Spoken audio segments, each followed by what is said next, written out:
don't talk about money or sex in America.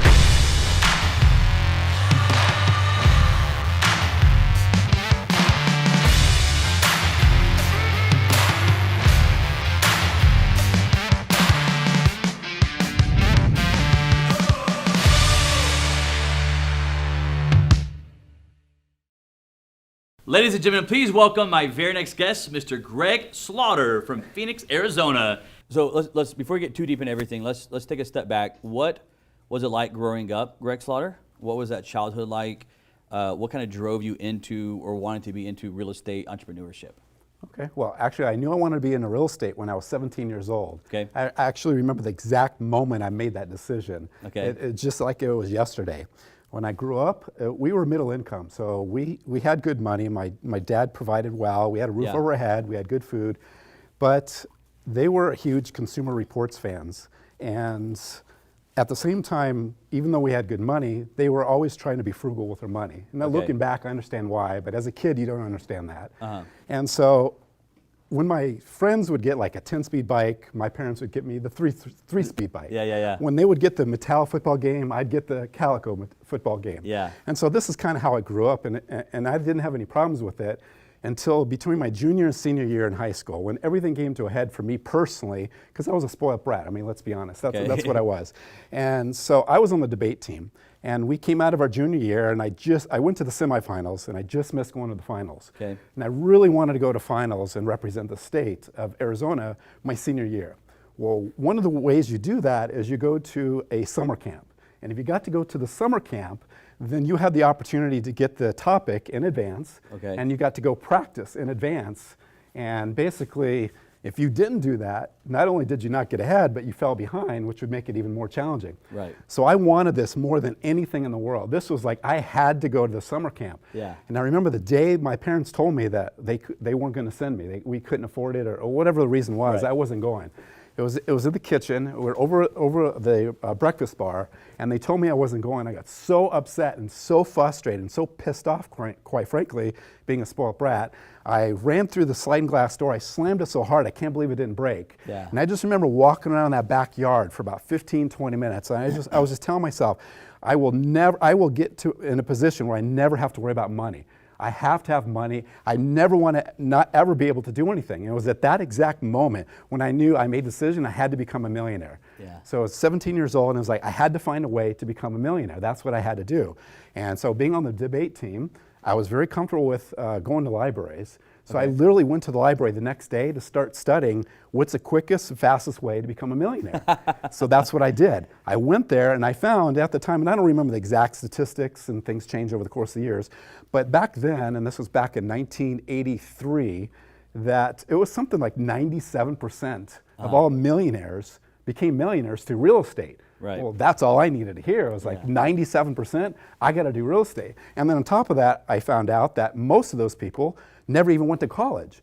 So I was like, I mean, I enjoyed school, but if I didn't have to go to college and I could become a millionaire by doing real estate, I was sold. Yeah. So I knew I wanted to do real estate when I was 17 years old. And it's that moment is when basically everything started. What's crazy is I'm listening to you talk about that. What's crazy is like I think about how much different your life would be if your parents would have said yes. Yes, absolutely. I owe them big time. To it. Well, I'm thinking about it because I was, knowing a little bit about you, and from having that debate, being on the debate team, and knowing that you're a good speaker, you're a good, communicator, makes me think if you would have went to the debate team, do you think there's a chance you would have ended up in politics? I've always been interested in politics. Yeah. I actually thought about getting into politics when I was younger. Yeah. I thought about being an attorney. I thought about all that stuff. Yeah. But honestly, once I decided I want to be in real estate, that was it. That was it. It It really wasn't about the real estate. It was about becoming a millionaire. Right. That was my insight. And later on in life, I found out that was a big mistake because I was focusing on the wrong thing. Sure. So it was really more about the cash flow than the millionaire, and that's kind of what brought me down when the market crashed. Yeah. It was because I was focusing on the wrong thing. Yeah. But at that point in time when I was 17, it was all about I had to become a millionaire. That was my only focus.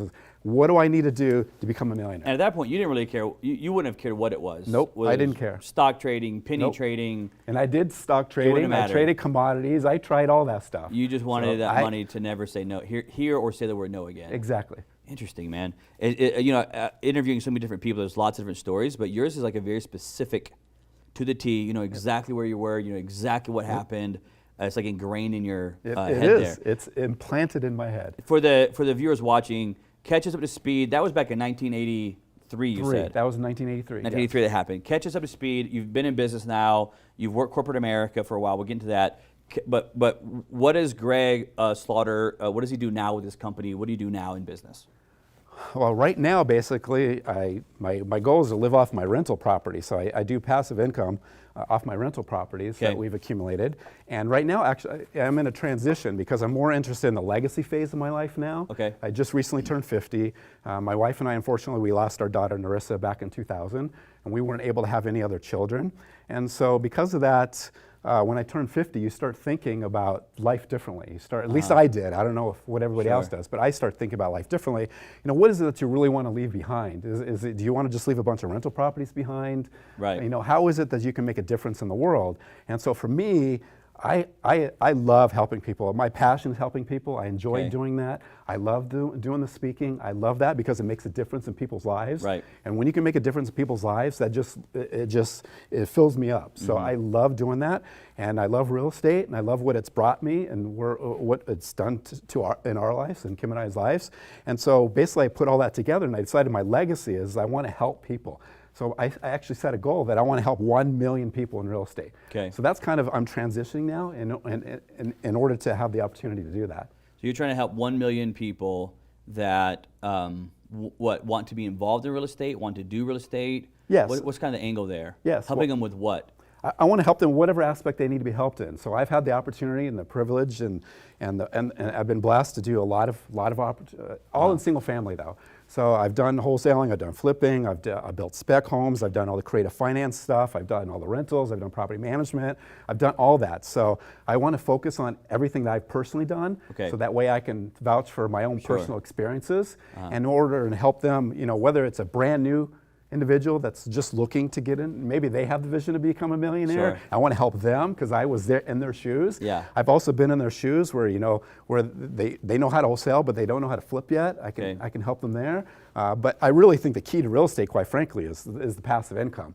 Everything else is just a business or a job. Okay. The real key to real estate is the passive income. That's what gives you the freedom and the opportunities to do what you want to do. How long have you now been in real estate for investing? How many years have you been We in? got our first rental property in 1999. 99. And I've been doing real estate full time since 2002. That's when I transitioned from corporate America into real estate, was in 2002. So you've been in real estate for 21 years now from your first property. Yes. And about, 18, 19 years full time into real estate investing. Yes. And you've invested in multiple states? Yes, we do different invest states, in multiple states, absolutely. What states are you in right now that you do? Arizona and Indiana. We've actually shrink it down to those two states. Those two states are your main two states right now. Let's go back to helping the 1 million people. What do you think is driving that or causing that inside of you so much, wanting to help 1 million people? I mean, most people, like you said, maybe at 50, they're thinking more about retirement, kicking back, moving into a different phase. And now you hit 50 and your phase is changing, to me, it's a phase of speeding up, not slowing down. Right. What's driving you to go help 1 million people? It's the legacy. I want to make a difference. It was like, what are you leaving behind? It's like, you know, what are you here for? I guess it's that. It's that quest. When you start asking those type of questions, you know, what are you really here for? Gotcha. Let's go back. Let's talk about real estate for a second. You got started. Tell us how you got started in real estate first. You were in. You go back to your story here. You were, let's call it 18, 17 on this debate team. You went and started studying at the library about real estate. How did that road lead you from there into real estate? Take us to that journey right there real quick. All right, so I had to get, my parents told me I had to get a job because I wanted to drive. Okay. And my parents back then was, you want to drive, you get a job, that'll pay for the car and the insurance, and you know, I had to pay my way. Yeah. And I thank them to this day for that. So I went and got a job at McDonald's. And I started saving my money because I knew I wanted to go to a real estate conference. Okay. And this is back in 1984 when I got my job. My very first thing I ever bought, I was a teenager, so I had to buy the stereo for the car. Right? So you had to have that stereo for the car, you know. So What car did you get? What was the car? It was a '69 Volkswagen Bug that There we you bought. go, man. It was a beater that we actually fixed up. Okay. My dad helped me fix it up, so we fixed it up along the way. Let me put it, the Alpine stereo that I bought in there was probably worth more than the the car car itself. as most teenagers Yep, do, right? yep, So for that's sure. what I did, right? So, but the second investment I ever Okay. made was a real estate conference. I went to my first real estate conference when I was 19 years old, back in 1986. It was a Robert In Allen- Arizona? In Arizona, Okay. in Tucson, Arizona, where I grew up. It was a Robert Allen conference. It was right when Nothing Down was coming out. Yeah, Nobody the knew book, how to yeah. buy anything, Nothing Down. And I was this 19-year-old kid, and I was going to go get into real estate and become a millionaire and buy all these houses with nothing down. So that's what I did. I saved up all my money, and it was a lot of money. I don't remember exactly how much it was, but it was all the money I had, that's for sure. I had to save Yeah. up for that. But I was there. I was 19. I looked like I was 14 because I was a late bloomer. Yeah. So I was. Well, even at 50, you look young. Yeah, thanks. At 50. So you're at this conference. You're 19, looking 14, on Robert Allen, and this is kind of what leads you into real estate. Yes. Yeah. Well, I left that conference thinking I was going to conquer the world, right? Okay, sure. So I was going to go buy all these houses for nothing down. This was in Tucson, Arizona. Yeah. So back then, they didn't have the internet back then. I know I just dated myself, but back then we didn't have the internet. You had to actually go into a real estate office, and back then the MLS was like a phone book. Binder, yeah. It was a binder. It was a phone book, and I can't remember if it came out once a month or every 2 weeks. Crazy. But it only came out every so often. Yeah. So that was the only access. That and the newspaper. That was the only access to find properties. Yeah. Now, when you were doing that, were there still dinosaurs on Earth, or were they already? Yeah. They were gone by then. Yeah, I just missed those, so, thankfully. But so I walked into into this real estate office, and you got to picture this again. I looked like I was 14 years Yeah. old, and these two women. And they couldn't have been more than in their 30s probably, Okay. but back then, I called them old women because, because I thought they were older women. And so I went in there and I told them and remember back then nobody knew what Nothing Down was. So Right. this was like Totally a new totally new concept, concept, totally new. not like today's world. So it was Right. a completely new concept. So I went in there and I told these ladies, you know what? I'm going to buy some houses with nothing down. Well, you can only imagine what their Oh. response was. It's Even like, now, if you say that at a real estate office, Right. you're going to look crazy. Exactly. So long story short, they threw me out of the office. I was laughing stock. I bet to this day they're laughing over I'm this sure they are. 14-year-old kid that came in there that wanted to buy houses for nothing down. So they literally threw me out of the office, but I didn't quit then. So I Okay. wasn't a quitter, not yet anyway. So I decided, you know what, this isn't going to work because I look way too young to be able to buy houses, Okay. especially with nothing down because nobody knows how to do this. So I decided I'm going to have to do this over the phone. Okay. And so I grabbed the Sunday newspaper, and back then they had the for sale by owners, the FSBOs. Yep. You go through the Sunday newspaper. So I was going through the Sunday newspaper, and I actually just started calling. I just started calling. cold calling. I did what Robert Allen told me to do. Yeah. Right. So I was following the script, and believe it or not, it actually worked. I negotiated a deal over the phone. I couldn't believe it, and it Yeah. didn't take me very long. It was probably less than an hour. I negotiated a deal over the phone. Yeah. And it was for a duplex. Okay. And this was over by like Grant and Dodge. I remember it to this day. And but it wasn't 100% nothing down. I needed a little bit of money. I can't remember if it was like $200 or something. I don't remember the exact amount, but it was more money than I had. Okay. But I needed that money to put the deal together. And it was a sweet deal. I would have been able to move into one side, and then the rent that came in on the other side was going to be more than enough to cover the mortgage, because I was just going to take over the mortgage payments. And then it was actually going to give me like an extra $100 a month in spending money. Yeah. I mean, I'm a 19-year-old kid just going, and I was going to college at the time. So I was like, this was awesome. So I needed to find a way to put this deal together. Unfortunately, I didn't have the money. So I started asking all my friends. Well, they didn't have any money. I mean, they were 19 too, and they were drinking their Drinking, money, yeah. yeah, right? So it was party time. They didn't have any money.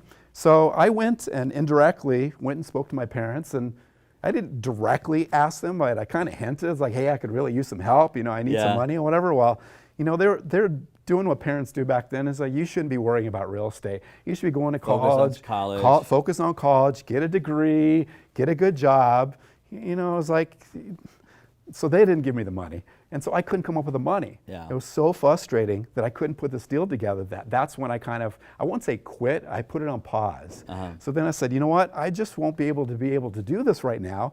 So let me find out how I'm going to do this. I was already working at McDonald's, and I was already at that point in time, I was just was an assistant manager. I quickly went up the ranks. And Pause it there. When you went to McDonald's, did you just go get a job at McDonald's just for some side cash or whatever? I just needed a job. It was the one and only application I've ever filled out in my entire life. It's the only application you ever did. I filled out an application when I was 17 years old. Got a job there. I got the job there. Started working your way up. I just started working my way up. Exactly. When I was about 6 to 8 months in, I became a shift manager.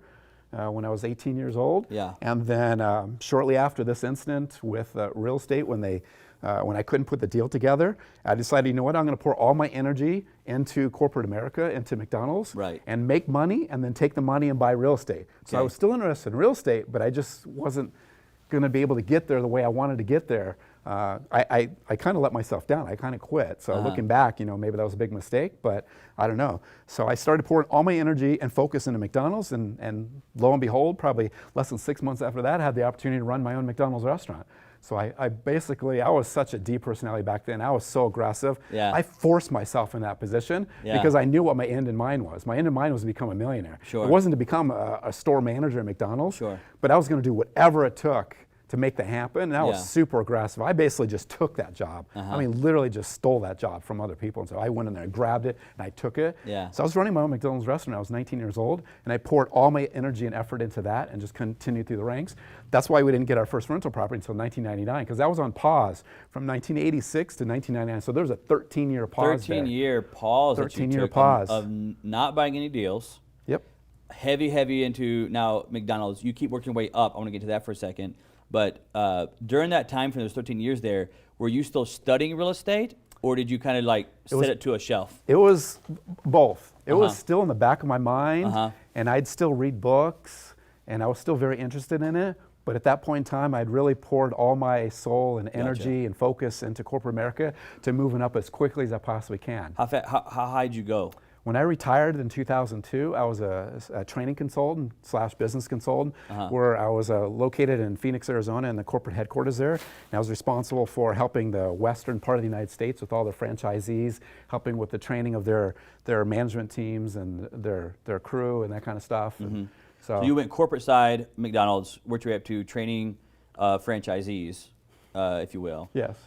Did you ever go out to the Chicago? Oh, of course. Hamburger. Oh yeah, University. I was at the time I was one of the youngest people that ever went to Hamburger University. I went and got my diploma. That's so cool, man. I went to college for a year and a half, but I got to my diploma at Hamburger University. Yeah, it's a cool facility they have out there. I lived in Chicago for a while, and I've been there a handful of times. So you go corporate America, which actually, I think the cool part of your story is that you actually end up tying a lot of what you learn Absolutely. from one of the greatest corporations probably ever built. I mean, for what it's done, withstood growth. I travel a lot internationally. I know you're a big traveler, and it's amazing when you travel internationally. And I'm a picky eater.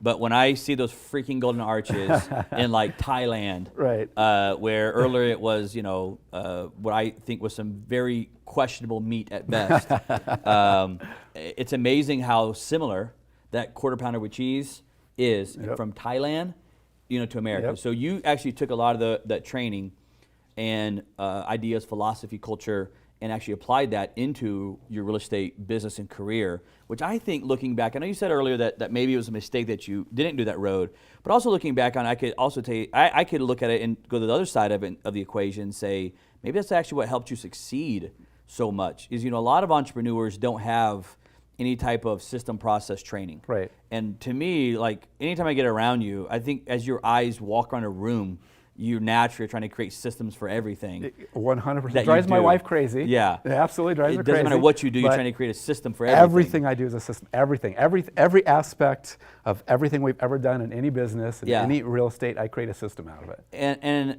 do you think, mine is, that's a part of a personality trait in general. People are born with that kind of OCD, wanting certain things a certain way. But do you think the McDonald's kind of fed into that training and developing that? 100%, because you learn that from day one. I mean, you read the E-Myth and Michael Gerber, and that's what you train from day one, is systems. Everything is a system. I like to say we McDonaldize things. That's the word I like to use, only because of my in your real estate business. Yeah, in my real estate business, because for 19 years that was a part of my life, and so everything we do in real estate, I McDonaldize it. Yeah. So I basically create it and turn it into a franchise. So which is not a bad way to run a freaking business. Exactly. Off the systems of McDonald's. Yeah. Did you watch that movie be the founder. Oh, of course. With that one. One of the most popular questions I get is, how true is that movie? So how true is it?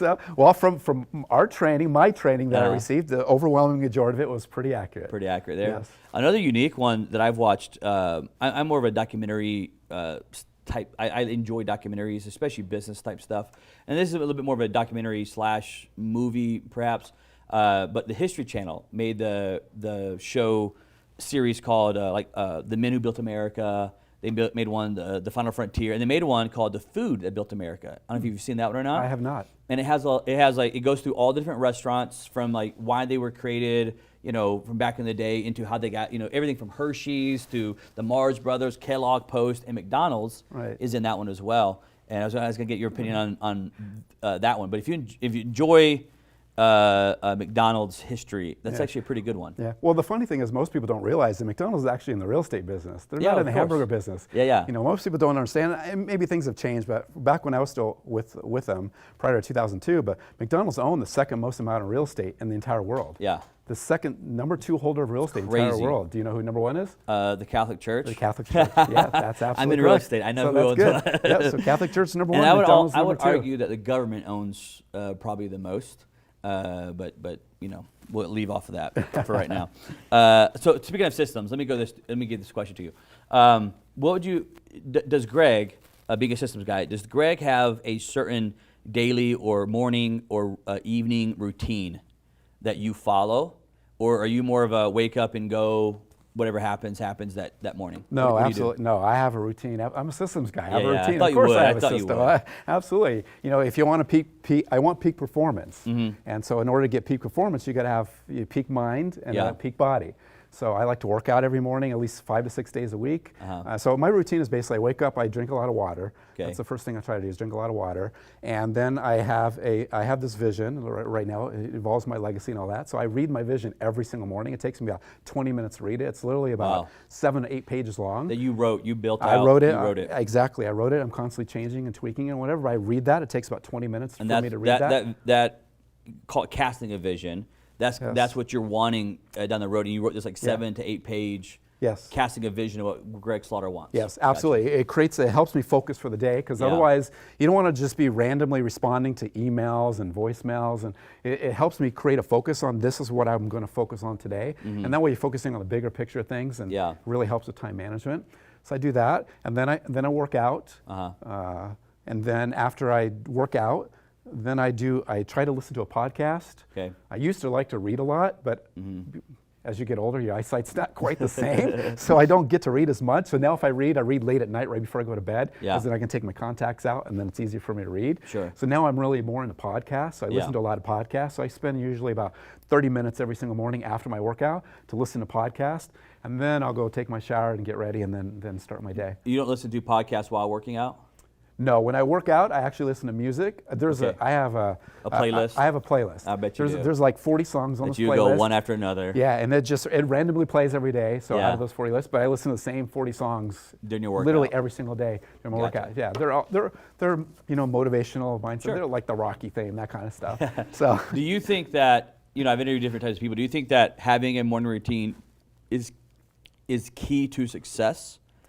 Or do you think you could not have a morning routine and still find that success? I think it's absolutely critical. Now, whether it's a morning routine or whatever anybody does, but if you're not focusing your mind, the way I think about it is either you control your mindset or someone else will. Uh-huh.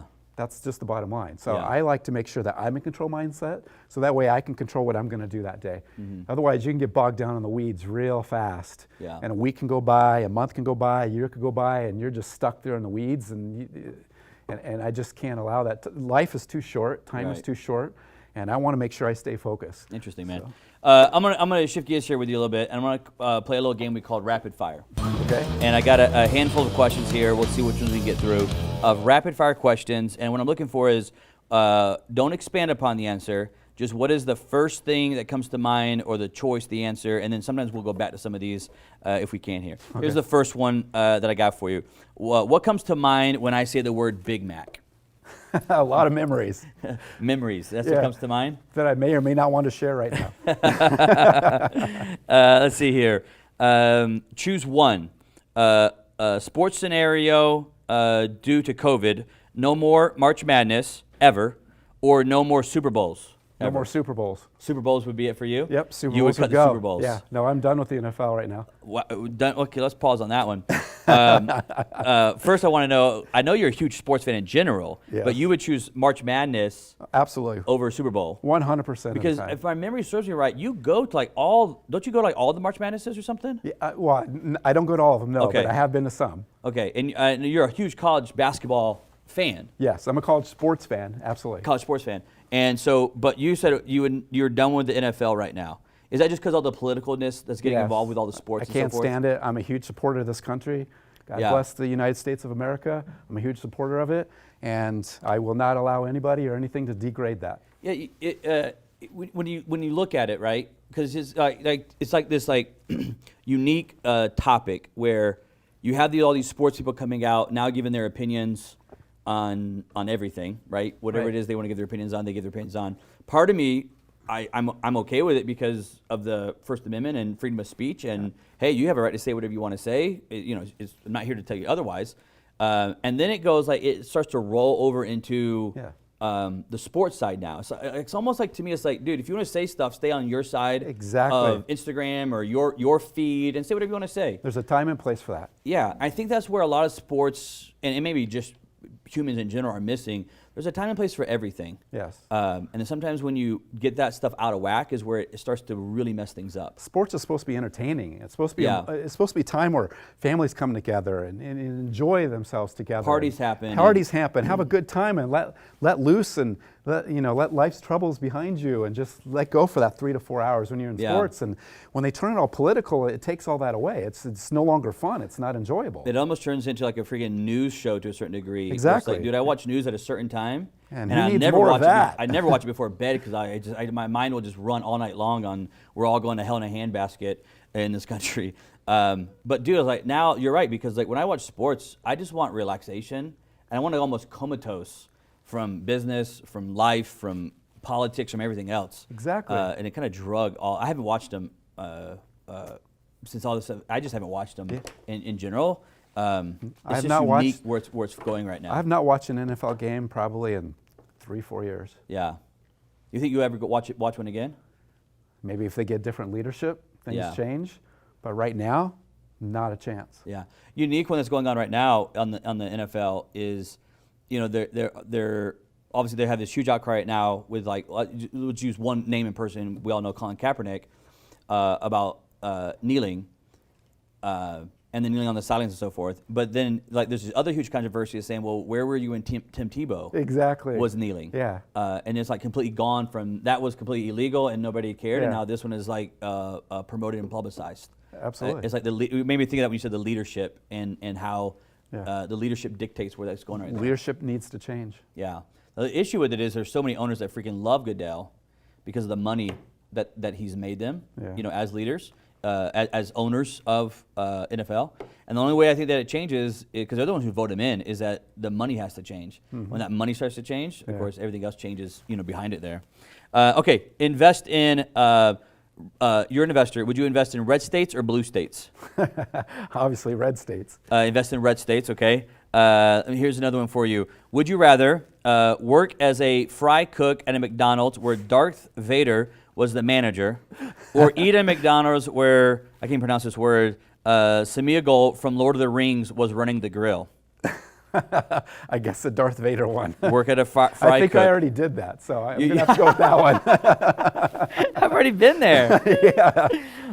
Here we go. Choose one. Rent a duplex located in a deep south red state with AOC and Pelosi as their tenants, or rent a duplex in a coastal blue state with Tucker Carlson and Ted Cruz as your tenants. Oh, the first one, because I could evict them and enjoy every minute of it. Do you know how much fun that would be? Oh, man. So you would choose... Can you actually sign me up for that? Is there a program for this? All right, I got two more here for you. What comes to mind when I say secret sauce?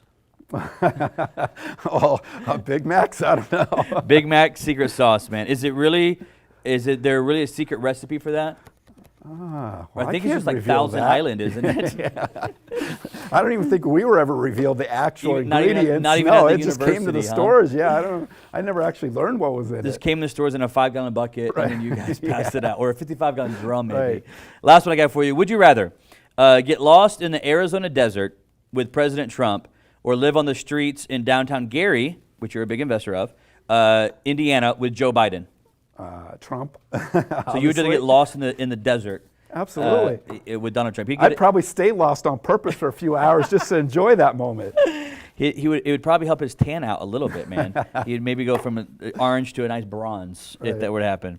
Talk to me about this, man. Go back to some business stuff in your life here. Was there a standout or kind of breakthrough moment when you feel like the dominoes started to fall in your business?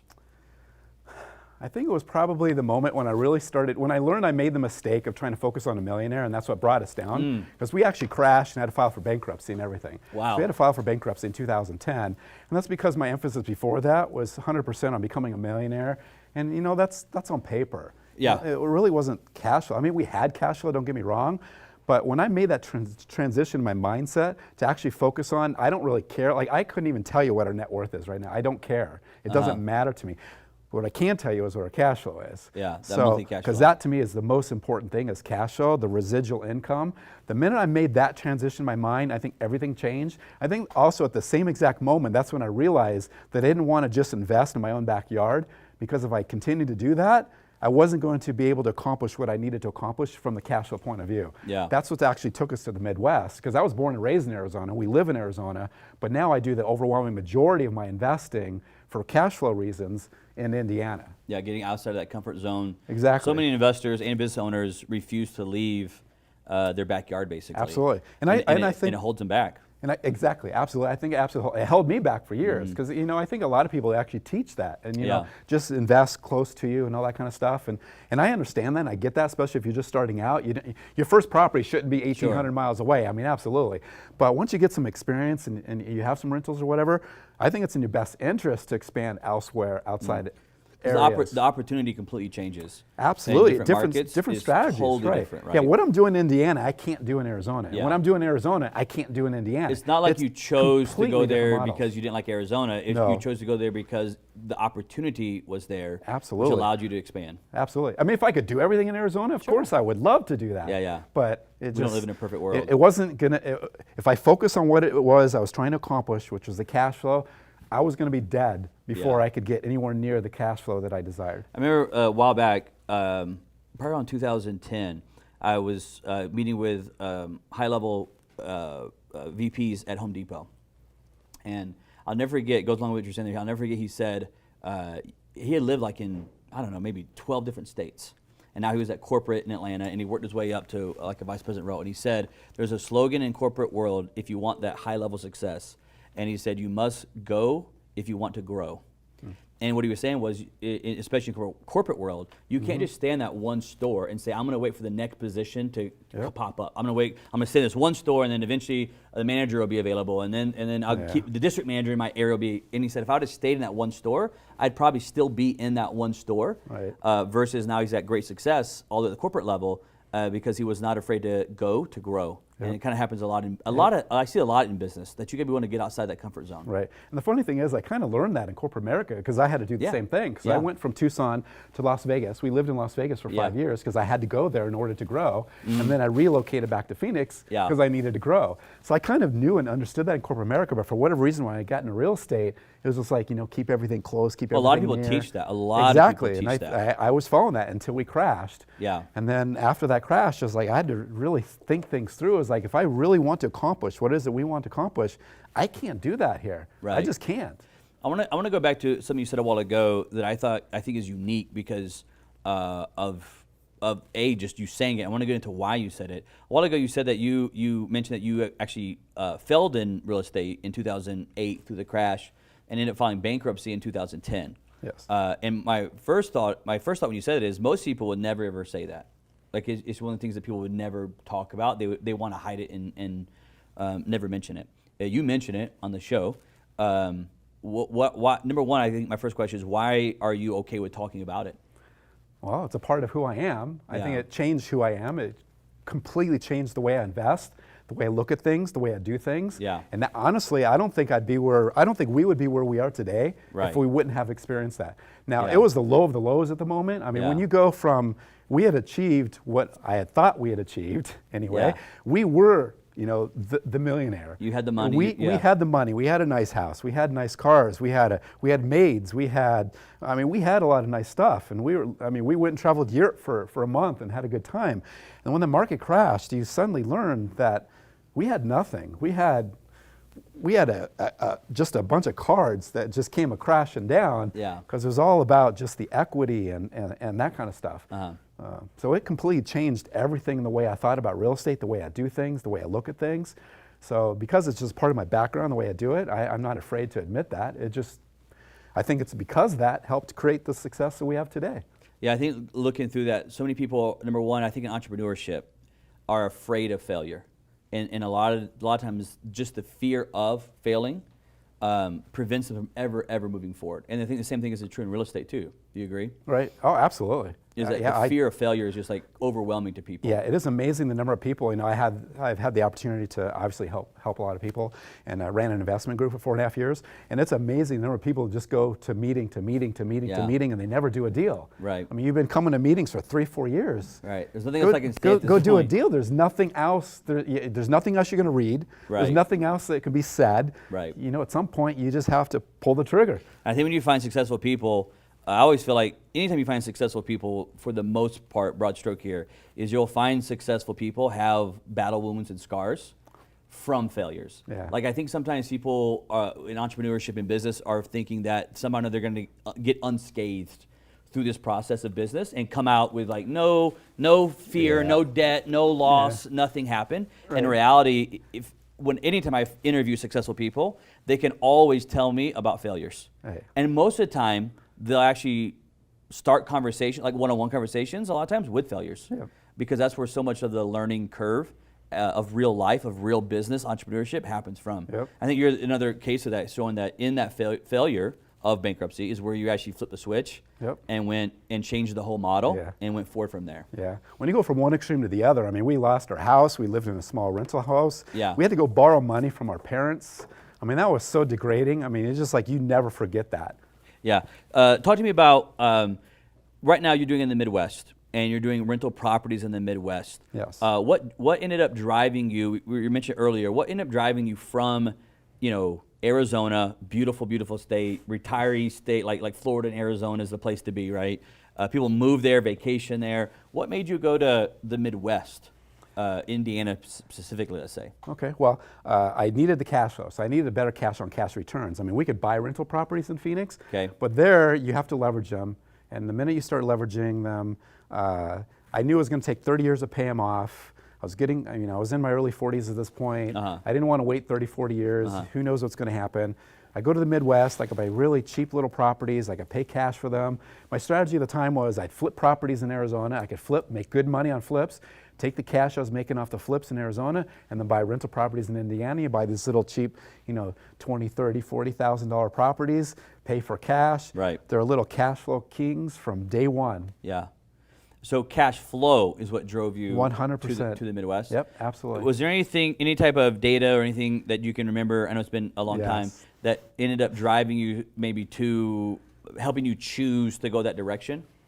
Yes, there was a couple things. One, I was looking in the Midwest, and ironically, I started in St. Louis, Missouri first. Okay. There was a friend that I had living there. It was a friend of St. ours Louis? in St. Louis that Okay. we had known for years through real estate circles and all that kind of stuff. And he'd been telling me for years about these cheap properties you could buy in St. Louis for Yeah. $20,000. And Yeah. coming from Arizona, it's like, yeah, okay, yeah, sure, right. You can buy Yeah. probably for $20,000. What is it, like a little shed in the backyard? Right. It doesn't even have a bedroom in it. Is it propped up? You can only visualize what $20,000 buys because I didn't understand it. And so after we crashed, and I realized, you know what, I got to find something else. I actually called him up. So I called Mark and Renee. So I called him up. And I said, hey buddy, is this for real? Can you really buy properties this cheap? And he said, yeah, come on out, fly on out. So I literally hung up the phone and I booked a flight within minutes after that. And I flew out, I think it was that weekend. Mm-hmm. I flew out there, he toured me around. I looked at these properties, oh wow, these are like 3-4 bedroom houses with basements. And I was Yeah. like, I mean, I may not want to live in this area, the subdivision, but the house itself, I'd have no problem an actual living house. in. Yeah, it's an actual house. This is a nice house. Yeah, yeah. I was like, okay. So before I left there, I said, all right, I'll take 5 of them. So I gave them $100,000 and I bought 5 houses. Yeah. That's how I started in St. Louis, Missouri. Okay. Now, what I didn't know at the time, that I later learned, is that coming from Arizona, and I had invested in other states too, like I had some stuff in Las Vegas, Nevada, but both of those were landlord friendly. Yeah, yeah. I didn't understand there was, and I knew California. Well, California is a whole other country or whatever. Sure. So I knew not to invest there, but I didn't realize that even within the United States, there was landlord-friendly states and non-landlord-friendly states. I just Right. thought everybody was landlord-friendly. Well, I come to find out, Missouri is not a landlord-friendly state. Yeah. And I learned that the hard way. So once I learned that, we had some bad experiences there. And they weren't renting them out like they should have been rented. I think it was like 6 months later. I think 2 out of the 5 properties were rented. Were rented. I mean, it was horrible experience. And then one of the 2 we ended up having to evict, and it was like a 2 to 3 month process. So I was like, all right, this isn't going to work.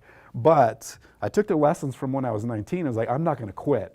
I am not going to quit this time. I'm going to figure this out. So then I need to find a landlord-friendly state. And doing my research back then, this is in 2013, Okay. is that then I found out there's really only at that time 6 landlord-friendly states in the country, 6 of them. Okay. And so I studied them, and Indiana happened to be one of them. And I really like their landlord laws. It's like, hey, if they don't pay, you can evict in 2 weeks. Yeah. It's very similar to Arizona. That's what I was interested in. Right. So I was actually looking in Indiana, and I was looking at Indianapolis to be specific. Then this speaker came to town at the Azaria in Phoenix, Yeah. and they're the ones that actually introduced and brought up Gary from on stage, Uh-huh. and then that's kind of That's how what I got led introduced you, to led Gary. you into Right. it. I think looking into it, when we talk about rental properties, and in real estate they have kind of what is classified as ABCD type of property, so forth. One of the things I want to talk to you about in a second is, to me, that whole success of being successful, and I've owned properties in those types of areas, is that it is super, super landlord intense. Where when you buy maybe a higher class rental, let's say a B or an A, right? Right. That maybe is not as much property management. It doesn't have to be on point as much because maybe you have auto pay set up and so forth, right?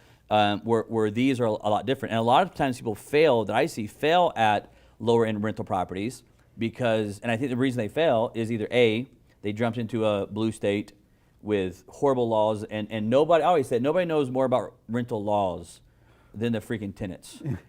Absolutely. The tenants know more about rental law than any attorney that I've Yep. ever hired in my life, Yep, right? and they learned quickly. That was a bigger problem during this COVID thing than anything. Oh, man. Was They're those like- moratoriums. they I mean, that's a whole study other story. so fast Yeah, into that was a huge problem. Yeah, so, and I think part of what's made you highly, highly successful, I always look at your career and think, it's those systems that you applied from 19 years at McDonald's.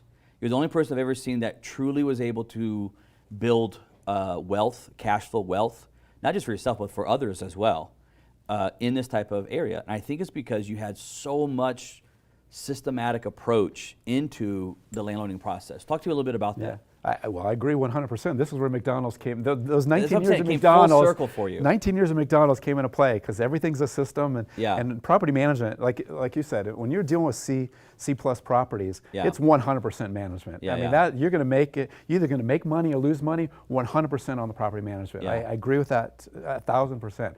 You got to have your systems in place, because you got to be more proactive than reactive. If you're reacting to things, you're already toast. You're Majority already of done. all landlords are reactive. Exactly. You Majority of all. cannot be that way. You have to be proactive. You have to have the systems in place, take care of things and issues before they become a problem and issue. Otherwise, you're already done. Yeah. Now, I know, I just heard that you are, and I was pumped when I heard this, that you created a property management training course. Yes. For like online training course? Yes. Do you have a title for it, or what is it? Self-managing your rentals. Self-managing your Very rentals? simple, yes. On your online course, if someone wanted to try to hack into all your McDonaldized property management systems, where could they go to kind of watch some of those or see some of it? Where could you take them to? They could just go to my website, which is gregslaughter.com. So just your name? Just my name, gregslaughter.com. And on there you have your property management course is on there? Yes, it's absolutely. And who would you say that applies mostly for? Landlords of 1 to 10, 1 to 50? Who is it applying for, you think? Well, It's actually any landlord that wants to self-manage a property. It doesn't Okay. matter because the systems will apply. Just like think of it as a McDonald's franchise. Right. You know, it works anywhere in the country. It works Yeah. internationally, as you brought up. This is the same concept. Yeah. I like to say we McDonaldized Uh-huh. property management. As what I've done is taken exactly what we do in Yeah. Gary, Indiana, taken those exact systems, and also in Arizona, take those exact systems, and I just basically share everything that we do, A through Z, everything, give you all the resources, everything that you need, and it's basically it's a franchise. So Yeah. you just open it up and you just follow instructions. So if you're good at following instructions and you can implement systems, just think of it that way. Well, all we give you the secret sauce. There you go. The Big Mac sauce. All property management to me, like you said, is it has to be proactive. Absolutely. If not, you're set up for failure from the get-go before you even start inside of it. And Yeah. I'm going to be interested to watch those, man. We have 13 systems that that we you guys use. incorporate into the business. We have 13 systems, proactive systems that you implement up you're- front. And we're talking, just for clarity for the viewers right now, we're talking about you did this on 12 properties. You're in the hundreds Yes. of properties that you have tested, tried this out, Yes. proved it out, tweaked it, changed it where it needed to be changed to get to where it's at right Yeah, now. these are systems that we started back when we started managing our own rental properties in 1999. Yeah. Some of these systems have been around for 10, 15 years, Yeah. 20 years. So they've been testing, and then obviously we're tweaking them and changing them, for C-class properties and that kind of stuff for the last 5, 6 years. Which is a super We've got this niche stuff market. down. Super niche market. Absolutely. I want to go back to a comment you said earlier. You talked about how California was a different country in general. I was just reading an article. I think it was yesterday. I was reading an article where they said it's in legislation right now to pass a bill that if you were a California resident and you decided to move, which a lot of people are, Right. move to a different state, Gee, I wonder why. they're going to tax you like a death tax, a wealth tax. They're going to tax you as an estate wealth tax if you choose to move out of California. Are you serious? Dude, I just saw it yesterday. They tried it. I read the whole article. They tried it in 2018, and it failed. And now they got it back again this time, and they're going to vote on it again, where they're going to charge you. No one's ever done this before. Wow. But a lot of times they'll go back and try to pull back taxes from people who moved out before. I don't know if you've heard of that before, where they'll try to go back and take tax money, if you moved out half a year, whatever it is. But now they're supposedly trying to pass a law, not supposedly, it's in legislation right now. Wow. To pass a law to charge a wealth tax, estate tax, if you move out of California. Yeah. I would say that would surprise me, but it really doesn't. At 'Cause this point, dude, nothing would surprise nothing me. freaking surprises me Exactly. out of there. Any way they can tax anybody for anything, they're going to find a way. They find it. Let me go through a little segment here we call Slaughter Favorites. Greg Slaughter's favorites here, okay? You got a handful of things here. I want to tell me what your favorites are. What is your favorite social media platform? I'm actually new to social media. I've actually been doing real estate deals, so I actually just talked to somebody about this the other day because they asked me about social media. Yeah. So I guess it would be Facebook and Instagram, but Okay. that's only because I've just gotten into it. just got into it. In the last couple of months. I've been doing deals. I want to see you on TikTok, man. Greg Okay. Slaughter on TikTok. Kim, can you make that happen? Greg on TikTok. Is that one of those where you record 15-second dance things? 60-second or something? dances. Oh, okay. Yeah. you yeah. got 60 seconds, bro. You can Okay. make a movie here. Yeah. Trust me, you don't want to see that. Your favorite Wildcat player of all time. Player? I'm a team player, so I'd have Okay. to pick a team. So Okay. it'd be either the first Final Four team with Sean Elliott on it, Okay. or it'd be the first the Wildcat team in 1992-93 when that defense was probably the best defense ever in the history of college football. Okay, that's going to be debatable. Yeah. History of college football? My gosh. Okay, I'm going to move on. I knew that would get you. For the sake of 'cause the show. I knew that big SEC fan there over there was going to have a problem with that one. But if you look at it Greatest defense of statistically, all time? if you look at My it statistically, average yards given up per game, look it up. I'm going to get a drink. Thank God there's vodka in there, guys. Let's see here. Oh, maybe that's why. Okay. Favorite, you travel a lot. Favorite place to travel? I like to go places new, so we don't go any place twice. We You like go to all go, new. I like to go someplace new. We like to travel the world. Our goal, one of the goals, visions was to go to all 7 continents and travel extensively through all 50 states. And we'll have that accomplished within the next 6 months. Wow. Which continent have you not hit yet? Africa, we were Okay. supposed to be there, but it was canceled Yeah, for COVID. what's going on. So we're now hopefully going there in November. Okay. And Antarctica, but we already had a planned trip there for January, so we should be in Africa for a month or 3.5 weeks in November. We'll be in Antarctica for 3 weeks in January. You're going all throughout Africa in the 3.5 weeks, or are you staying south? It's like a guided tour. Yeah. It's like a that you're 3.5 week guided tour. Let's see here. Favorite holiday? What is Greg Slaughter's favorite holiday? I'd have to say Halloween, actually. Halloween. Halloween. Obviously, the fan favorite is always Christmas. Why you say Halloween? Because I like to scare people. I like to get reactions from people. Yeah. So I think that's, dressing up and haunted houses. I love going to haunted houses. You like going to them? Absolutely. Do you go to the ones you got to sign like waivers and stuff? Oh, absolutely. That's your go-to jam. Oh, right yeah. there. To bring everybody that's scared to death. Because I just laugh through them. I think they're hilarious. But I just love scaring everybody I'm with. What's your favorite Christmas movie? Christmas Vacation, National Lampoons. Chevy Chase. Absolutely, Christmas love that Vacation. movie. Absolutely, Because that came out. Oh, that came out when you were probably what, high school? No. That came out. Was that in the '80s? I think it came out, right? Yeah. Yeah, dude, that is a all-time rock star movie, dude. Love that Christmas movie. Vacation. Love that movie. We have a tradition where we put up the Christmas tree, Yeah. and that's the first movie we watch every year. That's the Chevy very first Chase. movie that basically kicks off the holiday season. Are you a Christmas starts on the day after Thanksgiving? Yes. You got to go through Thanksgiving first, or Yes. can you start Christmas in No. November? No, we do Thanksgiving first. Thanksgiving first and then through. Okay. Your favorite Arizona Wildcat sport? That's tough. Basketball, or actually, there's 3 of them. I like basketball, football, and softball. Believe it or not, I love following the softball team. The girls softball there? Absolutely. We just last year we went to the College World Series with them in Oklahoma City. Yeah, that's in Oklahoma, right? Oklahoma City. So which one's your favorite? You got to pick one. All right. I'm gonna have to say, because my first love was basketball. I played basketball. I have to go with basketball. With basketball. Let's see here. Who's your favorite current living politician? Donald Trump, obviously. Donald Trump's your favorite current living Yes. president there, or politician in general? Absolutely. Let's see here. Favorite story or situation from your years running McDonald's restaurants? Oh, wow. Take you back, and what's that, 20 plus years now? 30 years almost. Probably the time when I actually hung up on the 911 operator and I hung up on the police officers. So we actually had an incident. It's kind of funny and kind of sad at the same time. Okay. All right, so I was managing this restaurant, and we had a very close management team. So we'd all go play basketball together. We'd do things outside, and we were always pranksters. We always joked and pranked and everything. And there was this one Friday night, and I stayed there through the dinner rush helping out, and then I went to home. And before I left How old the were you at the restaurant, I was probably 20, 21 maybe at the time, somewhere. I was young. Okay. But I was a store manager at the time, so I was running the restaurant. And so I left the shift manager, it was probably 8:30 at night, I left or whatever, and he goes to close the restaurant. Long story short, I get this phone call.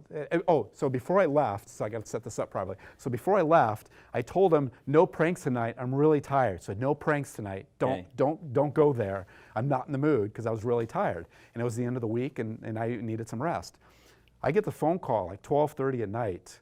I get this phone call, and it basically says, this is a 911 operator, your store has been robbed, and are you such and such, whatever. And I was so upset because I thought it was a prank, and I said, you're sick or something like that, and I literally hung up the phone.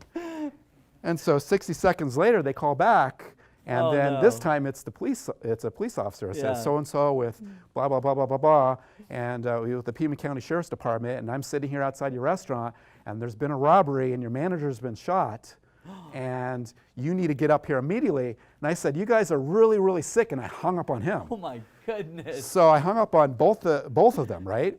So then I get another call like 60 seconds later. At this point, I am fuming pissed because I don't believe this. You're I mean, furious. I'm literally almost punching holes in walls and in the door. I'm this pissed at this, Because of all right? the pranks. You guys play pranks Right, all we the play time. pranks all the time. Okay, so they call, and this time it was another police officer, and they go. First, I remember they said, "Don't hang up. We're going to play a 911 call for you. You need to listen to this call. This is not a joke." And I didn't even let them play the 911 call. So I go, if you're this sick and going through all this, I'll be there in a minute. And I hung up again. And so still to this moment, I still think this is a prank. Yeah. I get in my car, I'm probably 10 minutes away. And the way this restaurant was located, it was located on the corner, and there's like a strip mall out here, and there was this dumpster area back here. So I was like, I'm going to teach these suckers. I'm going to catch them. And I'm going to nail their butts. So that's what I'm going to do. So I didn't go drive straight up to the restaurant. I drive the back way, behind the back route, and I'm coming in behind the dumpster, and I'm looking for these people because I'm looking to bust these people, and I'm pissed. Yeah. So I don't see them. So I drive around the dumpster, and the first thing I see is the whole restaurant has this yellow tape around the entire restaurant, and I see about 11 sheriff's cars sitting there, and then that's when it hit me. It's like, oh my God, this is real. It was like Someone's been shot. I can't even tell you the emotions that was going through my mind. So I get out of the car, and this officer comes walking up to me, and I'm like, oh my God, I'm so sorry. I thought this was a joke. He goes, no time for this. He goes, your restaurant has been robbed. Your manager has been shot. He's now on his way to the hospital, and you need to go in there and take care of your crew and call their parents and all this kind of stuff. And I was really good friends with this manager. His name is Patrick. Still good friends to this day. I just spoke to him a couple days ago. Yeah. And so I asked this officer, I go, so how's Patrick? How's he doing? And they're like, well, that's not important right now. You need to go take care of it. And I'm like, no, you don't understand. He's a good friend of mine. Either you tell me how he's doing, or I'm going to the hospital. Because and their exact quote to me was like, well, if he probably won't make it through the evening. Wow. So you need to go take care of your crew. So at this point, I basically think he's going to die. Oh, man. And so now I have all these mixed emotions that, I just hung up on the police. I hung up the 911 operator. I basically thought this whole thing was a joke. Now one of my best friends is dying. Yeah. And now I got to go take care of all this inside this restaurant. So I go in there, and I'm trying to comfort the crew, and I'm having to call their parents and having their parents come pick them up. And then I'm having to call the owner, because this is a franchise store, so I'm having to call the owner and tell the owner what's going on, and the whole time I'm thinking my friend is dying. So I get all this taken care of. It's probably about 3:30 in the morning when I finally get all this taken care of. I drive straight from there to the hospital. Get to the hospital. Thankfully, he survived, but he was shot, I think, 7 times, point blank. Literally from me to you, he was shot 7 times. I think it was 7 times, point blank, like in the stomach and everything. Wow. Thankfully, he lived, and like I said, he's alive today or whatever. But that was probably the wildest, craziest story that I could share. I mean, I have a bunch of them, but that was because I was there for 19 years. We should so I have a bunch of them. We should maybe do a whole McDonald's episode of Greg's crazy stories from McDonald's. 19 years of managing and doing them there. But I got like an hour's worth of sleep, and then the media starts calling. So I have to go back up to the restaurant. I'm dealing with the media. Wow. Because obviously that was big news in Tucson. Manager shot, the restaurant was robbed or whatever. So I'm kicking the media off and not allowed to do interviews. And then that's the day the University of Arizona Wildcats played the #1 Washington Huskies. They were the #1 team ranked in the country. It was in 1993, and I got out of there just in time to go catch that game on like an hour's worth of sleep. And to this day, that was the best college football game I've ever been at. Was that you went live? You went to it? Yeah, I was live in the audience. We won that game, and that was really, at that time, put Arizona on the map because we beat that was the first time we ever beat a #1 team in the country. And that was a wild, crazy 48 hours, I'll tell you. Yeah, that was nuts, 48 hours of that right there. You made me think of, when you talk about football, you brought up there Washington Huskies, and right now the Pac-12, I think, has closed down the season, right? Yeah. They shut the whole thing down. Yeah. Today SEC announced their schedule, so they're gonna play. I did not hear that, so good SEC for announced them. their schedule, and then Big 12 I think said they're playing. They're gonna play. Big 10 is out. Pac-12 is out. Pac-12 is out. Yep. And I haven't heard about ACC yet. What's your thoughts on the Pac-12 canceling that season, man? I think it's disgusting. So from the standpoint of canceling it, or the whole concept of this COVID and what we're doing, the extreme measures we're going with COVID. All of the above. I think the whole thing's crazy. I mean, just from the football point of view, they're allowed to go to campus, they're allowed to go to school, they're allowed to practice, but oh my God, we're not allowed to play a game? I mean, come on. Right. This has got to be the smartest disease ever. I mean, I mean, it knows exactly where to go to affect people. It's Have you ridiculous. seen those memes it's before? insane. It's like they're in like malls or something. It's like, here's this hallway full of people required to wear a mask. Right. And here I am eating no mask. Right. And somehow or another, it's like this won't affect. It's it won't go ludicrous. through this invisible barrier right here. It's absolutely ludicrous. Yeah, it's amazing how much what they're doing with this whole concept of what they're doing to the country. One fear that I have inside of it is because they're shutting everything down. One thing that I have like in the back of my head that I'm totally afraid of is with them giving money the unemployment, plus you got the federal first time ever unemployment, right? So people are getting $1,000 a week. They're getting right up to like $1,000 a week. It almost creates this? I've already seen it with friends and so forth. It creates this like socialistic feel of, hey, we'll give you $1,000, and every week on Friday or whatever day they get it, it shows up $1,000, $1,000 shows up, and they did nothing for it. And to me, it's almost like, gosh, man, it's like getting close to that universal income, that they talk about and so forth. Dude, I have a lot of fear of what's being played behind the scenes of this COVID. I agree with you 100%. They're basically just training people, and it's also scary how the power the media has. I mean, I always understood the power the media has, but this is in full illustration of exactly. You just get enough people to believe something, and then it's like a big snowball just going downhill. I mean, if you think about it, if you actually look at the facts and the stats, and the whole thing is ludicrous. I mean, whoever even comes up with this stuff. I mean, masks were supposedly unhealthy for decades, and hundreds of studies show this, but now suddenly we're all supposed to wear masks. Like, who comes up with 6 feet? Why not 8 feet? Why not 3 feet? Why? You just randomly pull numbers out of the air. The whole thing is just ludicrous. And then Dr. Fauci said that for a while, mask was not needed. Exactly. Now it's like, oh no, you have to have it now. Yeah. Well, what was 3 months ago? Was 3 months ago? What freaking changed this time frame, you know? It was actually on the CDC website not to wear a mask. I actually have it on my phone. Yeah, screenshot of it. I took a screenshot of that. I'm sure they changed it by now. Yeah, of course they have. Of course they have to. Yeah. Did you see the one where Dr. Fauci threw that first pitch out in the baseball game? And then he went and sat. Do you call that a pitch? I don't know if I'd really call that a pitch, but sure, I saw it was an overhand toss. Yeah, that was like 10 feet to the other side. Did you see? What was crazy was, then he went and sat in the stands. Yeah, with his mask off. With his mask off. Sitting next to other people. Sitting side by side when the stands were empty. So you guys could have sat rows apart from each other. Yeah. Or 6 seats across. They chose to sit side by side. What you think about it? You've been to sport. Those seats are small already. Yep. Why would you even sit that close to each other if there's all those seats? You ever go to a sports game and there's like 5 seats open? Yeah. I don't sit right next to the other person. I would like some space, you know? Right, exactly. And then this dude goes and sits Yeah. butt to butt, basically, beside, and then pulls his mask off. Yeah. Dude, I was losing it. But the funny thing is, they do it at movie theaters too. I never understood that, why people do that. Or in parking lots when you go to park. We always go to park. I like to park far away for health reasons. I like to do the walking and everything. I park far away. Nobody's within 25 parking spots of you, right? You go in the store for 30 minutes, you come out, and there's somebody parked right next to you. One car parks there. Why? Why are you doing that? Happens Same in thing with the theaters movie too, theater. right? Yeah. You go sit in a movie theater, you got the whole row to yourself. And then here one comes guy. somebody, they sit right next to you. It's like, dude, there's like a whole row. You couldn't move over 6 seats? I mean, seriously? Are you that lonely? Well, maybe. That's probably why they're there. I want to do this thing. I'm going to show this brand new with you. I've never done this on the show before. And we got this new thing called predictions. And I'm gonna have you make I'm making predictions? You're going to make some predictions here. And then we're gonna of course record it. And then I'm going to put these back on your Instagram, which you may or not be checking at this point later. So we're going to do a little bit of the Money Show predictions here. So let's see the first prediction. Pressure is on. I want you to make here. Okay. Let's see. Here we go. Which will happen first? Wildcats basketball makes a Final Four, or the football team wins the Pac-12? Oh my goodness. Which will happen first?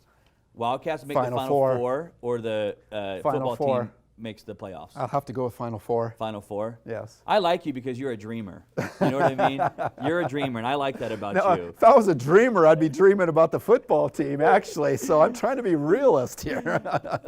Will Arizona, this next voting session, vote blue or red?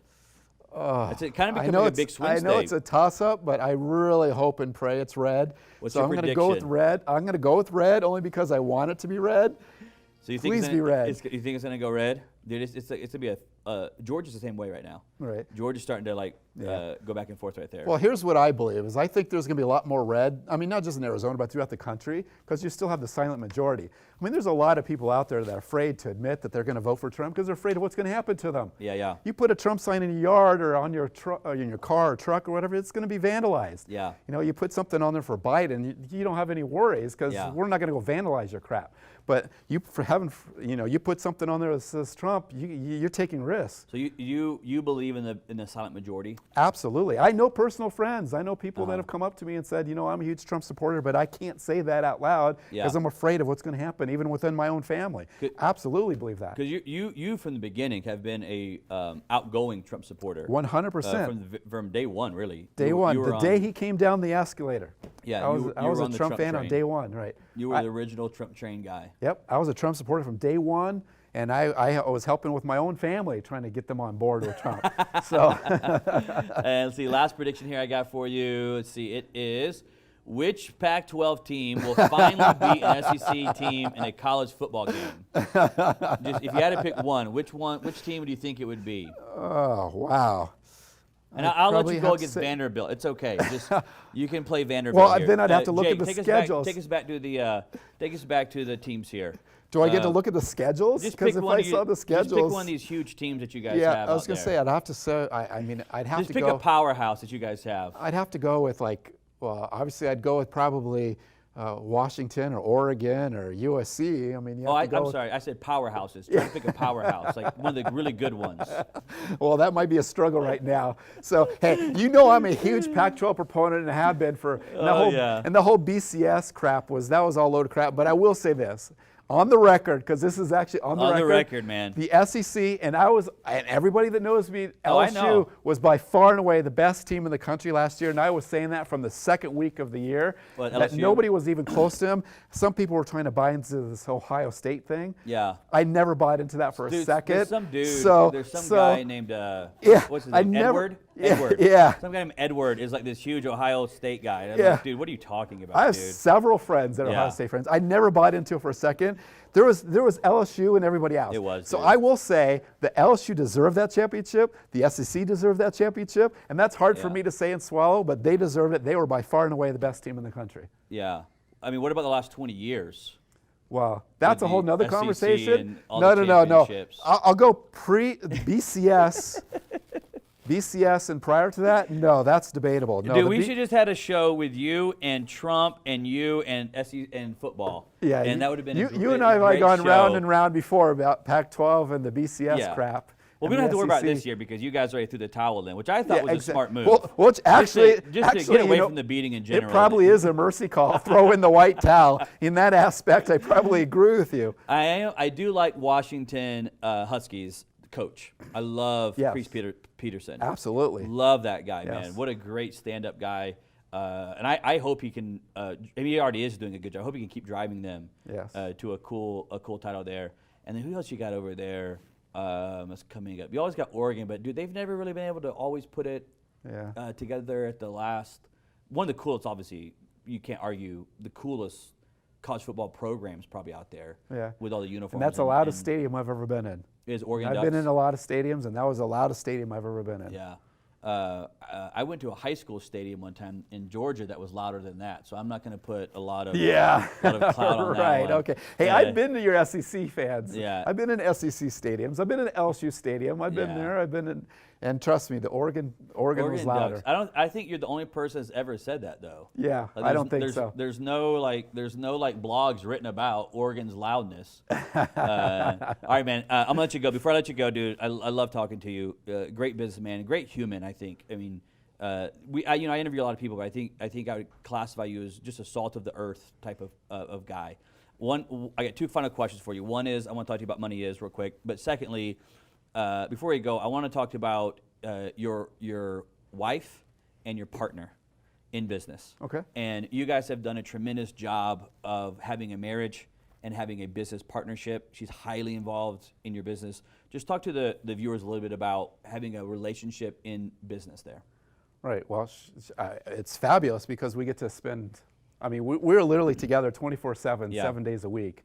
Whether we go on vacation, business, and it's one of the things I talk about or when I help people is you got to have family members, you got to have support system, and you have no idea how wonderful it is to have a wife that supports you and that's there every day, that helps you. We help Yeah. each other out, and it's a tremendous asset. I do have an asset that a lot of people don't have. Right. Gives me an extra benefit.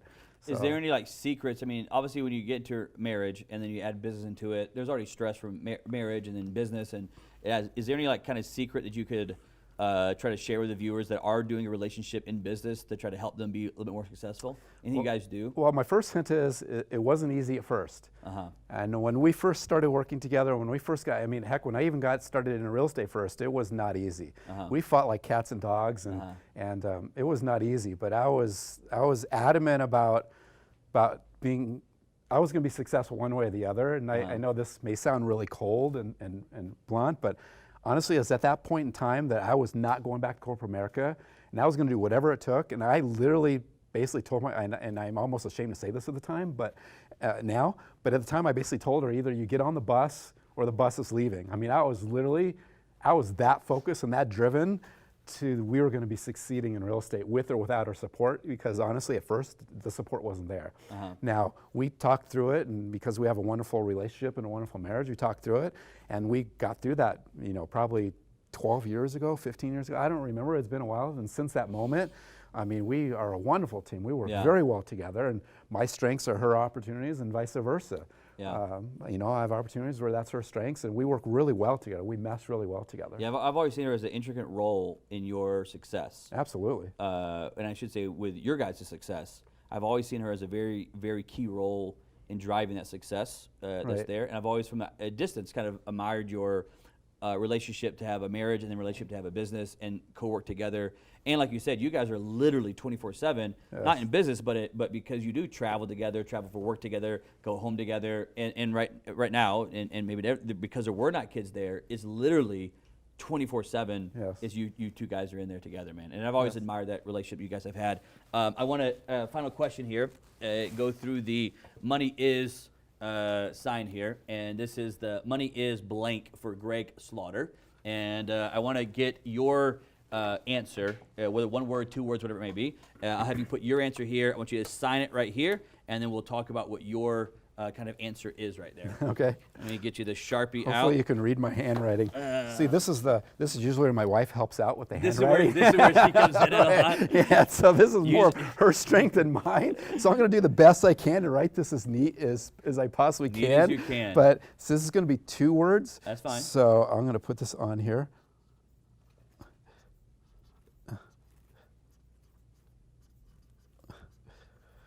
The silence is deafening. It is deafening. It's always tough to spell when everybody's watching you. We've had several misspelled words in here. Well, I certainly hope this isn't them. But you can test me and let me know. Okay, sign it at the bottom. Sorry. All right. All right, here we go. Let's see the The reveal? The reveal. The reveal. Ta-da! Of Greg Slaughter's word here. He says, money is unlimited opportunities. Money is, with the camera here, money is unlimited opportunities. That's Greg's words right there. What does that mean? Unlimited. It's the first time anybody's ever used the word unlimited opportunities. Oh, well, what does that great. mean? I'm glad I'm the first one. Well, it allows you the opportunity to pretty much do whatever you want. I have the opportunity to help my family. I have the opportunity to travel the world. I have the opportunity to spend my time with my wife. Yeah. I get to do whatever I want to do, whenever I want to do it. I have the opportunity to create a legacy and help a million other people. Yeah. I mean, basically, it's just unlimited opportunities. Whatever it is that you want to do, you can do it. Yeah. You know, while on the show we were talking, and I looked back and thought, man, I think that, you know, you talked about you failed originally in 2008 when the crash came, and you were hyper focused on being a millionaire. And I think to me, like, one of the reasons I started Money is because that's always the mistake, is if you hyper focus on the money, it never works out, dude. I mean, I shouldn't say never, but I'm just telling you, like, in business and investing, it cannot be hyper focused on the money. There's something else behind it. And as you were talking about it, I'm thinking, dude, this is exactly like why. And then when you pivoted and went more towards what you actually wanted money for, and that was the focus, the vision. You talked about you're casting your vision of your 8 pages that you read. That's really what money was for you, is to open up those doors of unlimited opportunities. Yeah, part of that vision was traveling the world and spending all my time with my wife and family and helping my family, and that's actually what that vision is. And I created all that before we can even live it. Love it, man, love it. I want to take just a second here and give you kind of the final words here. If those that were listening, if they wanted, what would you kind of embark on them as those final words from Greg Slaughter, final piece of advice from Greg Slaughter? What would you tell those start-off entrepreneurs, start-off investors, or those that are growing their business right now? What would you tell them? Never quit. I think you should never, ever quit. Yeah. Don't ever quit. So there's no goal that's unrealistic. There's only unrealistic time frames, no unrealistic goals. Yeah. So you may not achieve it as quickly as you hope for, but as long as you stay focused and you keep that end in mind then it may take you a little bit longer, but you just never quit and you can ultimately get there. I'm going to give you a plug here for your favorite politician, Donald Trump. The very first event I ever went to, training real estate event, was a massive one. It was like 75,000 people there. And he was a keynote speaker at the end of it, right? So this is like one of those old, I don't know if you remember the Learning Expos. Yes, absolutely. I went to several of those. Yeah, they were massive back in the day. And I went to one in San Francisco that was just absolutely massive. Everybody was there speaking at it. And he was the final keynote speaker on day 3. Flew him in, they flew him in, and he kept saying, I'm going to give you, they're going to hear from a billionaire. And he said, I'm going to give you the best advice you've ever heard in life for business.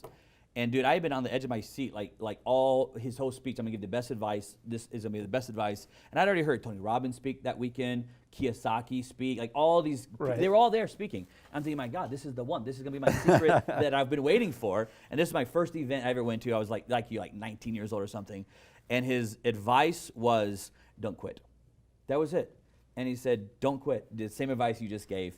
Because in business and life, dude, it's tough. Oh, well, I feel awesome that I said Donald, what Trump said. You and right. Donald Trump are the awesome. one and the same. You even had the same advice for people for entrepreneurship and business as well. Greg, I loved having you on the show, man. I had a great time. I cannot wait to shoot some more behind-the-scenes show with you as well. And I may get you back on for my AC Sports show, which is strictly sports. And right. we can go strict sports. We'll go for it. And there as well. So you guys watching, I appreciate watching the show. Make sure you follow Greg at gregslaughter.com if you want to learn how to be a great property manager, landlord.